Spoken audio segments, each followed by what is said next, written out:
Hey there, welcome to The Uplift, the show that lifts you up for at least the next 30 minutes, you and me as well. It says here we got a great cast of characters, among them these. A man who overcame the odds to return to his favorite sport after losing his vision.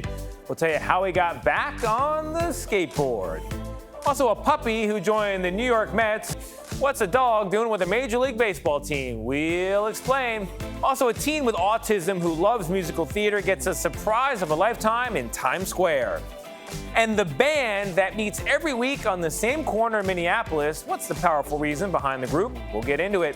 And a family displaced by a hurricane receives devastating news, but there is a teen in their neighborhood who only wants to help. What he did to give them a boost. All that, plus our heartwarming videos, the ones you just gotta see. You know what you're watching. It's The Uplift.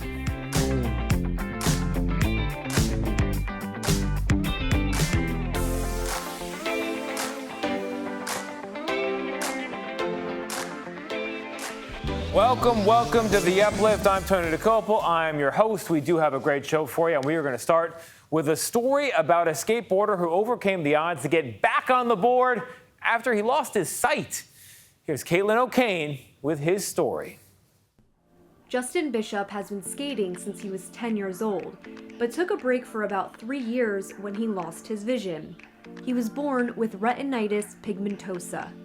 At the age of 25 is when I lost my sight, and I lost all confidence in myself because, I went from being able to travel independently to feeling isolated and stuck. He knew he would eventually lose his vision, but nothing could prepare him for what that was like. Justin had to first relearn how to live independently, like getting the mail and taking the bus to the grocery store. But he wanted to do more. So he started relearning how to skateboard. When you're blind, it's not like learning how to do a kickflip. It's more of, I want to be able to do this trick off this ramp. Now, how can I get to point A to point B? And so, sometimes that's beeping devices. I have little audible markers I use to help me get from one spot to the next. I have rope if I need exact precision. And it's a lot of spatial awareness, walking the course before you skate it to know everything that's going on. After reconnecting with his passion, Justin became a professional skateboarder, and he competes in adaptive skateboarding events.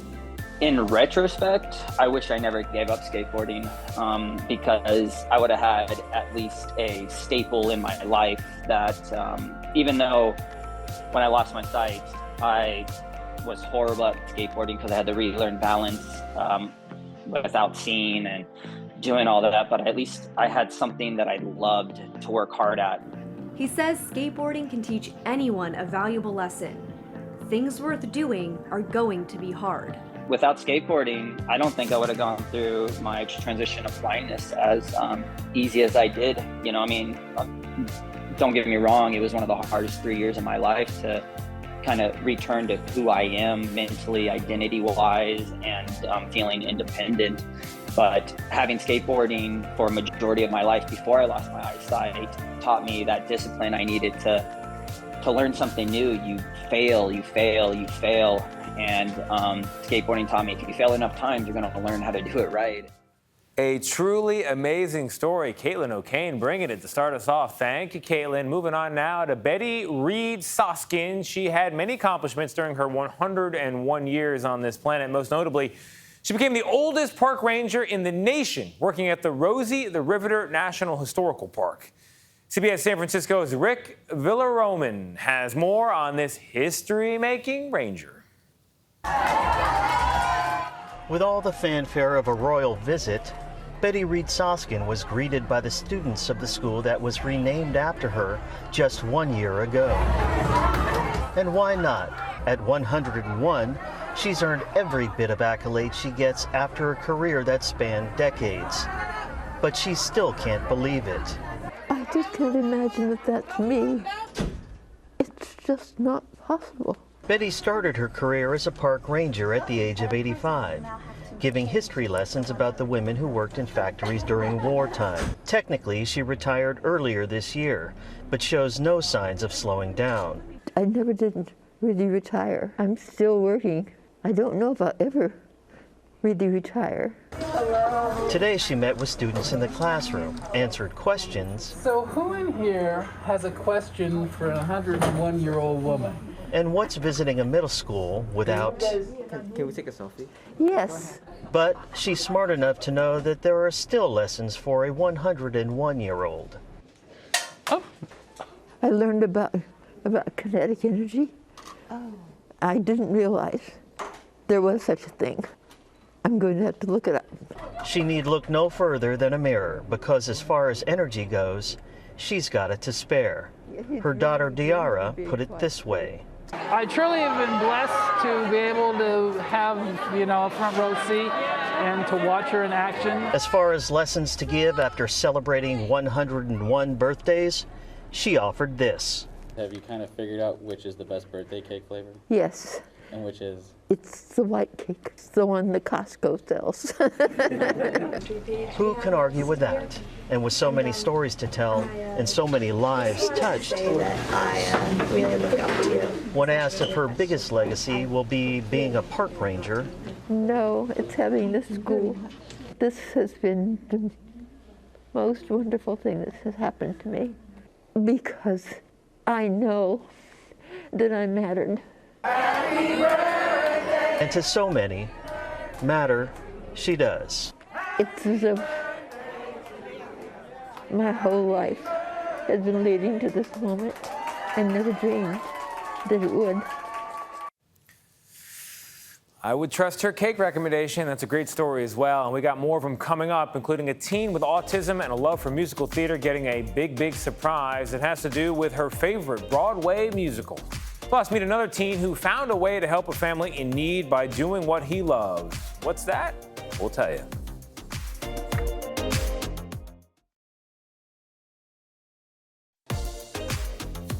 Welcome back to The Uplift. We now have the heartwarming videos, ones you just got to see. We're going to start with this one. Take a look there at U.S. Army Captain Harold Ramming hiding in a hospital room. His wife was expecting their first child and knew she might have to give birth without him because he was deployed in Iraq. Well, fortunately, he made it back to Illinois right on time, even though his wife went into labor early. She had no clue he was there to surprise her, and as you can see, she was overwhelmed with emotion to see him there just hours before they welcomed their son, Harold Leroy Ramming II. Oh, it's a sweet story. To our next video, another emotional one taken at 8-year-old Titan Weekly's birthday party. He was given a big box, and his friends helped him open it, only to find another box, and inside that box, another box, and then another. You see where this is going. Eventually, he got to the real gift, also in a box, but it brought tears to his eyes. It was a box with an iPhone inside. He had been wanting one for a very long time, and his parents surprised him with exactly what he was looking for. Very well received, and we're told by mom and dad, very well deserved. All right, take a look at this video showing 16-year-old football player Samuel Harris talking to his teammates about his mom. And somebody in my family that I respect is easily there's a lot of people, but I would say my mom, because she's been gone for about a year in the military, and she's gonna continue to work hard. I know what she's doing. So she's just a hard worker. Samuel there is like, hey, I'm talking here. Wait a minute, I know her. That's his mom. She deployed overseas in January, came home to surprise him in the middle of his speech. And when asked now whether she'd be home for a while, he said, well, I hope she will be. I hope so. We all hope so. Congrats on that reunion. All right, coming up, why does this band, this one right here, meet up every Monday on one particular street corner in Minneapolis? We'll tell you the powerful reason why that group exists. And the Hollywood sign, it's hitting a big milestone and getting a big makeover, too. What's happening to that iconic landmark? We will show you right after the break.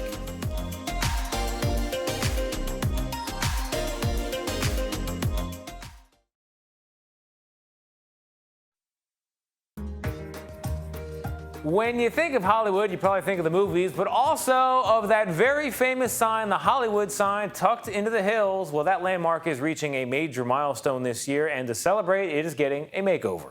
Here's Carter Evans with more. There's nothing more Hollywood than an icon marking its 100th anniversary by getting some work done. Dangling from the 45-foot letters, painters are giving the sign its first makeover in 10 years. And to see it up close, we had to hike down to it.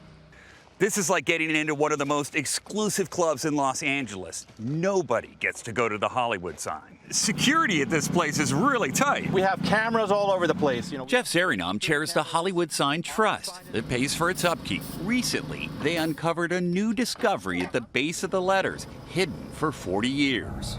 There's two places in Hollywood where you can see handprints and signatures in concrete. One is at the Chinese Theater, and the other one is up here. A tribute from the workers that built the Hollywood star that now draws crowds from around the world. It's hard to believe that that sign in some way or form has been there for almost 100 years. I know. Yeah, definitely. It's held up well, hasn't it? When it first premiered in 1923, the sign was an advertisement for the ritzy real estate development below it, Hollywoodland. But the wooden letters were never meant to last much more than a year, and it showed. The word land was removed in 1949, and the Hollywood sign became a shining emblem of the entertainment industry. But over the years, the wear and tear reflected a city in decline. The new $250,000 Hollywood sign. In 1978, the new sign was reborn and rebuilt with the concrete and steel that still keeps it standing today. The Hollywood sign is a special place. It has to be protected. Otherwise, we'll have taggers up here and, doing all kinds of mischief. Not that it hasn't been done. Pranksters have hijacked the Hollywood sign more than a few times. Other planned transformations mark the BET Awards and the LA Rams Super Bowl win. Oh my God. And with the magic of Hollywood, it's been destroyed on TV and in movies again and again and again. The work here now ensures the real sign will continue to shine on this star-studded city for years to come. It's so important to the city of LA and all of its people, but to the world. It's almost like meeting a celebrity. You know what? The Hollywood sign is a celebrity, and it deserves its own star on the Walk of Fame. Maybe for the next big birthday. Carter Evans, CBS News, Los Angeles. Moving on now to a 19-year-old with autism who loves musical theater, and one show in particular stands out to her. It's an inspiring message made an impact on her life. Here's Natasha Larno with that story. Broadway shows can open your eyes to new worlds, or show you you're not alone in yours. For Riala Diabreu, the show that strikes a chord is Wicked. When I was age 2, I was diagnosed with autism, and this was still early on. People still didn't know that much about autism, so the worst was assumed about me, and the worst assumptions were made about me. My mom was told that I would never learn to speak. My mom was told that I was never going to learn to use the bathroom. I was never going to learn to walk. She learned all these horrific things. When she saw Wicked in London, she felt an inspiration. By the end of Act 1, Defying Gravity, my mother had gained the inspiration to prove those assumptions wrong that had been made about me. Riala saw Wicked herself. The themes of friendship, standing up for what's good, and finding yourself made an impact. And like the characters in the show, she has defied gravity. She's now a student at the American Musical and Dramatic Academy. The theater lover recently entered a contest by Prudential and Playbill to win Broadway tickets. And when she won, she of course chose to see her favorite musical, now starring Brittany Johnson, who is making history as the first Black woman to star as Glinda full-time.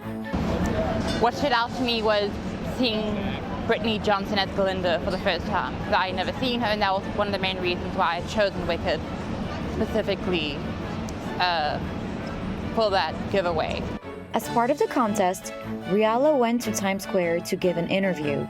She thought she was there to talk about the ticket giveaway, but she was in for a big surprise. To meet Brittany Johnson, I think would be very special and very inspirational. Well, look who's right next to you.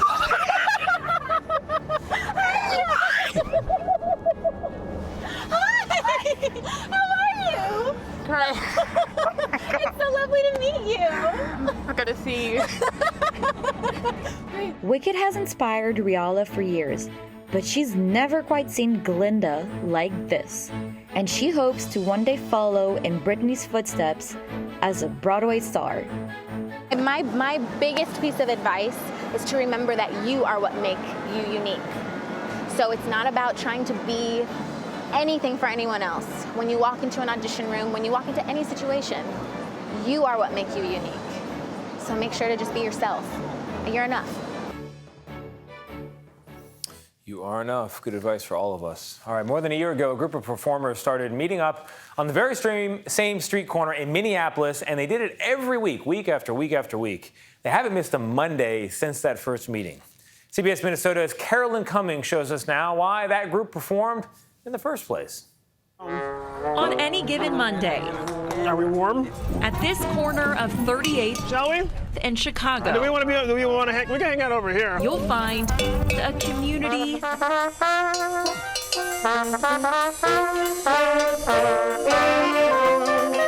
concert. Just bring your horn. Same time. Same place. When the band begins to play. Everybody! Same mission. There were so many people that saw George Floyd's murder and said, what do I do? I don't know what to do. A lot of us as musicians felt we could use our art and use our gifts to bring as an offering to this space and to the movement. A movement for racial justice Butchie Austin felt was worth playing his trumpet for. Soon he found others performing with the same purpose. I thought I would just start playing, and then I did play for a minute. And then I was approached by some other musicians in the square at the same time. That's sort of how we started playing together. Some starting as strangers. I didn't know any of those players. But eventually, friends. Stand by me. Who together became Brass Solidarity. We want to be part of the call for justice, and we want to also contribute good feelings to the community. For 81 weeks, they haven't missed a Monday. You put smiles on people's faces and let you know they care, and it fills your soul. So that's why I do it. A show they believe must go on. Music unites. Coming up, meet a member of the New York Mets, a new one. He's not there to play baseball, but he is there to learn. What's his role? We'll tell you. There he is. Plus, they were displaced by a hurricane, and then they found out their baby had cancer. Wow. When one teen in the neighborhood heard that story, he decided to come to their aid. And he came up with a very creative way to help. Find out what he did after the break.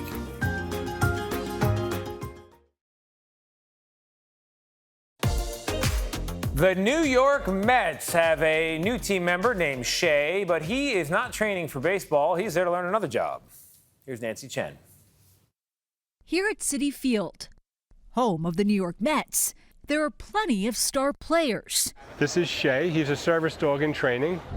But few are as obsessed with the ball as this. Good boy. In a first for Major League Baseball, the Mets Charitable Foundation teamed with America's Vet Dogs to sponsor Shay. The 9-month-old lab will eventually be matched with a first responder or military veteran at no cost. What is the importance of training Shay in a place like this? He is learning, socialization skills, interacting with the crowd, interacting with the players on the field, and ultimately that'll help make him a better service dog. He is absolutely my best friend. Air Force veteran Nathan Gardner got Kenzo in February. It's been life-changing. Knowing that I'm not alone anymore and taking me out of that despair and getting me strength and helping me find myself again. Good boy. Shay will continue with the Mets through spring training next year. He could change someone's life. He will change somebody's life. Steady. A winning play all around. Good boy. Nancy Chen, CBS News, New York. That's a good boy. All right, our next and final story is about a teenage boy who heard about a family in his neighborhood, a family that needed a boost in a big way, and he came up with a very creative way to help them. Here's Caitlin O'Kane again with his story. When Hurricane Ida hit Louisiana last year, the Estevez family's home was destroyed. As they began to rebuild their lives, they were gutted again. Their 9-month-old daughter, Blakely, had cancer. I mean, it was the worst news we could ever hear. Obviously, hearing your child has cancer is not easy. And it's just like, almost like, what else can go wrong? You know, it's just another thing happening. In need of a home, the Estevezes moved into a family member's house. On their new street lived a high school swimmer named Drew Lonnie. Drew heard about the new family in his neighborhood, displaced by a hurricane, and he learned that their baby had cancer. He was compelled to help. So I decided to swim for Blakely, doing the thing that I know how to do. Drew and his teammates from Holy Cross High School held a Laps for Blakely event, raising money by having members of the community sponsor each swimmer. We both were in agreement. So, like, the young generation has hope after all. This kid's doing this all on his own. And I know I said I'll be there no matter what to make sure I'm supporting Drew. But I don't know if he expected it or what. When I showed up, there were a lot of people there, a lot more people swimming than I expected. I really thought it was just Drew. They swam 200 laps and raised $14,000 for the Estevez family. You know, admittedly had a little doubt in a high school kid just swimming laps to raise money for Blakely. They told me his goal was 500, and I was like, that's great. Hopefully he makes it. But I guess, you know, obviously we feel grateful and we're thankful for Drew, but for everyone else out there who hears the story or reads about it, maybe realize that don't ever think you're too small or you can't do it alone, or, you know, if you just take the first step towards doing something, you may be surprised how many people step up and help, and you never know. Your goal might be 500 and you walk away raising 14,000 in one morning. Just before the epic swim meet, the Estevezes got to move back into their home. And in August this year, Blakely completed chemo. Drew didn't know how helpful he could be, but he's glad he dove in to try. If a 15-year-old boy can do it, anyone will be able to inspire someone and help them out in difficult times. The world can still surprise you with its kindness, but what is no surprise is that is our show, and it was another good one. If I do say so myself, I know it brightened your day. I know it lifted you up. We do it. We designed it to do so. I'm going to find some more good stories. I'll see you next time.